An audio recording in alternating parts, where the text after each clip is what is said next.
Mayibuye ya Afrika Saitata KwaZulu Natal Saitata KwaZulu Natal Saitata Mkanyagude Saitata Zululand Saitata Ugu Saitata Ilembe Saitata King Katwayo Saitata eThekwini Saitata Utukela Saitata Mzinyati Saitata Erigwala Saitata Amajuba Ngena Mayibuye Ngena Mayibuye Ngena Mayibuye ya Afrika Mayibuye ya Afrika Nosabanga kakhulu. Thank you very much,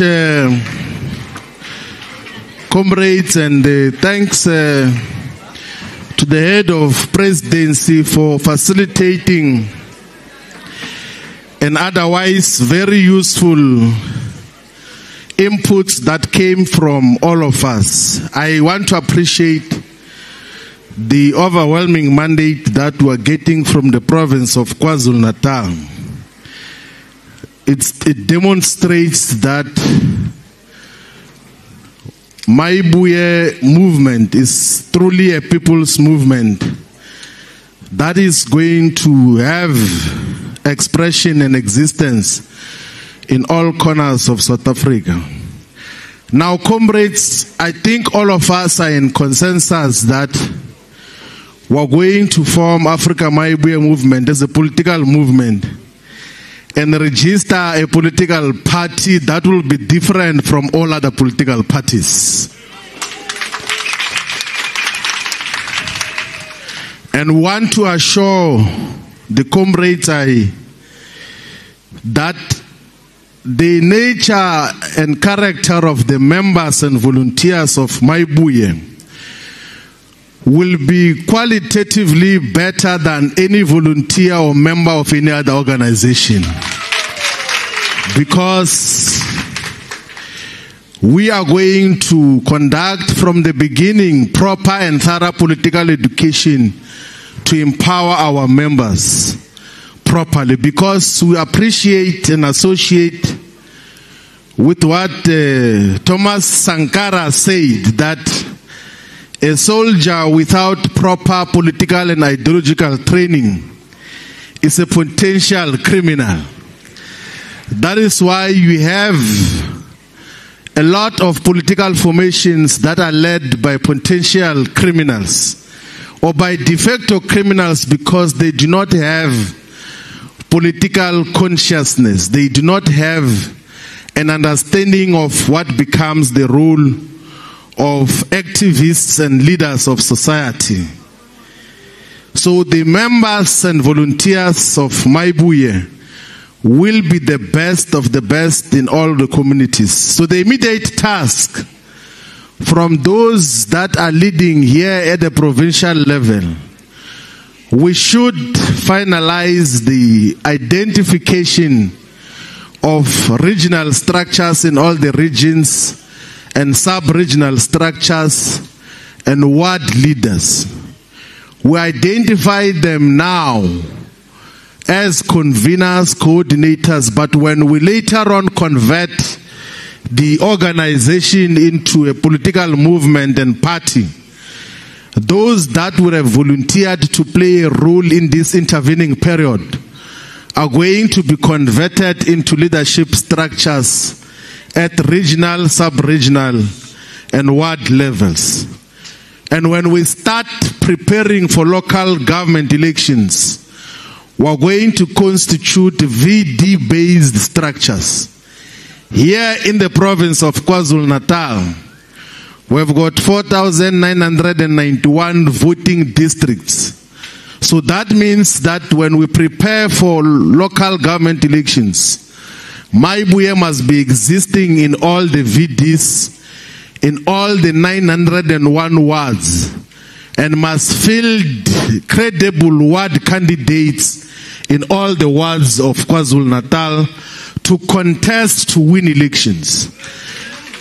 We can tell you without any fear of contradiction that we have to start a democratic process that involves the community in selecting our ward councillor candidates. And we can assure you that if we do that thoroughly, without the interferences of the regional, provincial, and national leadership, be rest assured that Mayibuye will be the only movement in the province of KwaZulu-Natal that is not defined by internal violence. There won't be anyone who will be killed or assassinated inside Mayibuye for political reasons. We are not sure about any other political party because they have been characterized by disorder and dishonesty, and as a result, teaming people to fight amongst each other for councillor positions. In Mayibuye, there will never be unruly contestations over councillor positions. It will be thoroughly handled. It will be inspired by what the community will demand. So those who want to be councillors and are available and are capable must know that the only safe space here in KwaZulu-Natal and all other provinces will be in Mayibuye, where merit will be given to those that are capable of leading in our communities. And it will not just be people who are coming to lead without offering superior alternatives to what is happening. We know of all the challenges that are confronting our communities, and whoever is going to lead Mayibuye as a councillor, as government, must have solid and sound solutions on how we must deal with those issues. Now, comrades, we are of course going to finalize the policy positions on how we are going to create jobs for the people of South Africa. But three things are going to stand out when we then deal with our job creation strategy. Number one will be agriculture. Number two is industry. Number three will be localization. There were very profound inputs here that came as to how do we use agriculture as a labor-absorptive sector of our economy to empower each and every one of us. Currently, South Africa spends and pays more than 200 billion rands importing food from other parts of the world. And this is food which we can domestically produce in a manner that is going to empower small-scale farmers. When we were in Mkanyakude 2 days ago, we visited women who are involved in small-scale farming. And government is not even nowhere close to those small-scale farmers. They are producing a variety of cash crops, cabbages, maize meal, carrots, and a variety of other vegetables. And they have to pump the water from the river. They have to spend money to buy petrol and diesel from their own social grants or old age grants to get water to irrigate that system. But they claim that there is government in Mkanyakude, in Jozini, in Mklabalingana, when women who are small-scale farmers are going to try to fetch water from a very deep river, which, if they are not careful, can endanger their lives. But Mayibuye will have a proper appreciation that small-scale agriculture can end poverty in South Africa if it's properly supported.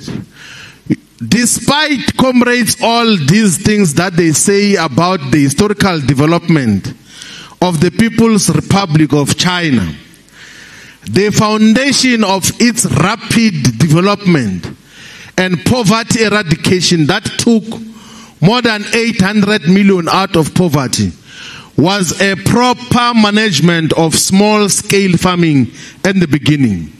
There was, of course, a mistake that was made through collective farms. But once they empowered individual farmers to produce for themselves, their families, and to sell in the market, that is how poverty began to end in the People's Republic of China, to the extent that now China is one of the biggest, if not the biggest, economy in the world, with almost zero poverty, because more than 800 million people were taken out of poverty, and primarily because of agriculture. There is no agricultural empowerment policy in South Africa today. But Mayibuye will, when we reclaim our land, we'll have the most comprehensive agricultural policy to empower our people. And when the people produce food, the first offtake will be the state, because the state and government is the single biggest buyer of agricultural products and food in South Africa. Government is the biggest buyer of food for schools, feeding schemes, for hospitals, for prisons, for various events. We must pass a policy that says that all the food that the government buys must be produced domestically by the people of South Africa. And in that way, we know that we are going to create jobs for our people. The second obvious factor that is going to create jobs is industrialization, building of factories and firms that are going to produce daily goods and products for daily use by all of us. As things stand, South Africa imports almost everything. The clothes that we wear, the textile that we use, these gadgets that we use as cell phones, there is more than 200 million of these gadgets in South Africa, and none of them are made here in South Africa. The motor vehicles, millions of them, none are made in South Africa. They are only assembled in South Africa. There's a difference between making a car in South Africa and assembling it in South Africa. And the highly subsidized assembly points of Toyota, of VW, of Ford, which are happening in South Africa, there is no car which is yet made in South Africa. Household appliances, fridges, microwaves, television sets, and all of those things, all of them are made outside of South Africa. So many basic things, the food implements, the plates, the glasses, the cups, they're all made in South Africa. Even a toothpick is made outside of South Africa. If we were to build industry here in South Africa to produce those basic things, we are guaranteed full employment. We are guaranteed to have jobs for all the people of South Africa. We are guaranteed to have new industrialists who are going to produce domestically. But because of the policy of neoliberalism, neoliberalism refers to a policy where a government allows for the dumping of finished goods and products from other countries. We are in a crisis of joblessness and deindustrialization in South Africa. And that is what we are going to turn about as Mayibuye, to create a labor-absorptive economy that is going to produce goods for all the people of South Africa, that is going to safeguard food sovereignty and security of our people. The other aspect is localization. I think Comrade Fiso spoke eloquently when he gave the example of how if we were to localize the production of bread, we're going to create sustainable jobs for our people. Currently, all the products that are sold in the local spaces, in the spaza shops, they are made somewhere very far. We don't even know where they come from. That is why in some instances they even cause diseases and sickness in our people. Localization, which must be coupled with black economic solidarity, must be one of the key aspects on how we must create sustainable jobs for our people. Now, comrades, even from just a desktop reading of how much money which we as black people earn and receive and give away to white people.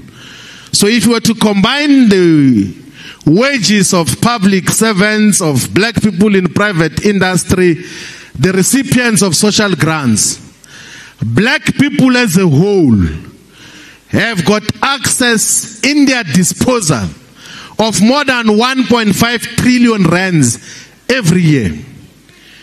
But we give that 1.5 trillion, possibly 90% of it, back to white companies through Spar, Pick and Pay, ShopRite, and all these other shops.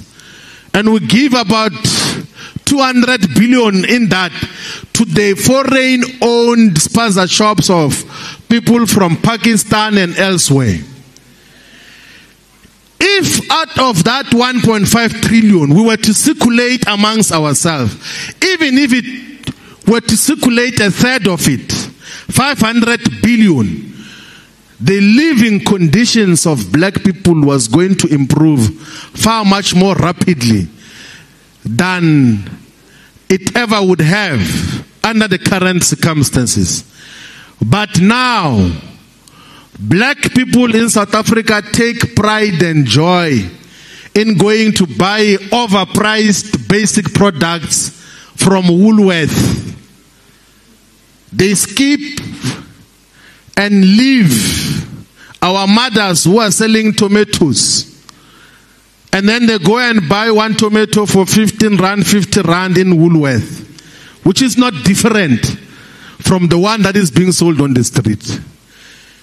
And one tragic thing that happens, when they ever want to buy from our mothers on the streets, they want to even negotiate the prices down. But they can't negotiate that of the overpriced products in Woolworth and ShopRite. If we as black people can make a commitment amongst ourselves that let us spend money amongst ourselves, we are going to collectively prosper. We're going to realize collective economic prosperity because we'll be empowering each other out of what we have. And that is what Mayibuye will stand for. Now, comrades, we're going to speak in detail. Each and every one of the volunteers and members of Mayibuye will be able to explain in simple, practical terms what is the economic policy and approach of Africa Mayibuye. It will not be a difficult thing to do. It will be something which the people will appreciate and understand. And of course, we are going to fight for the reformation of education. The current education system is a crisis. How do you explain that people spend 14 years in the pre-secondary and secondary schooling levels, and then they leave matric without any skill, without the ability to do anything? People are taught things that are useless, that have got nothing to do with our daily lives. We're going to demand and have an education system that says that at least by the time you leave matric, you must be able to do something. Even if that something is bricklaying, at least you must know how to do something. If it's agriculture, how to grow plants sustainably, you must know how to do something. Because the education system, in the manner that is designed, is to produce people who cannot take care of themselves. That is how Verwoerd and the apartheid system imagined it, where they said all of us as black people are nothing but drawers of water and hewers of wood. And that is what we need to change by an education system that will teach our people entrepreneurship, to self-sustain, to exist even outside the job of a white person. That is the education system that we must promote. And it must not be compulsory for anyone to be forced to pay any fees at a post-secondary level. Now, comrades, I heard the comrades who spoke here from DUT that we need to organize students. We have got Mayibuye Youth League. We are also going to form a separate organization of Mayibuye Students Movement as well. It's important that you have a student organization that exists separately. In my previous life, I single-handedly started an organization called Students Command. I don't know what came before the word Student Command, but it was called Student Command, single-handedly. Wrote the Constitution and then assembled students. And it became one of the most successful student organizations. And when I did not renew my membership of that organization, they dissolved the Student Command in a conference. I can tell you now, there will never be existence of those people in campuses, because Mayibuye student movement must go and occupy the vacant spaces in all universities, in all TVET colleges, in all universities of technology, with progressive and clear politics. It's not the same to want to organize students. Student activism must be protected. Student activism must be cherished. But those who have never got to interact with universities and universities of technology, they will not appreciate the importance of a single and separate student movement, because they know something else. So we will allow students to organize themselves with some relative autonomy to organize their own gatherings and have their own programs. And the youth will organize themselves separately. We know that there is an interchange or interlink between youth and students. But organizationally, they have to be separated so that they have the necessary impact. So we call on all the students of South Africa to wait and come to anticipate the Mayibuye Students Movement, which is going to champion the interest of students in a very clear and decisive way everywhere.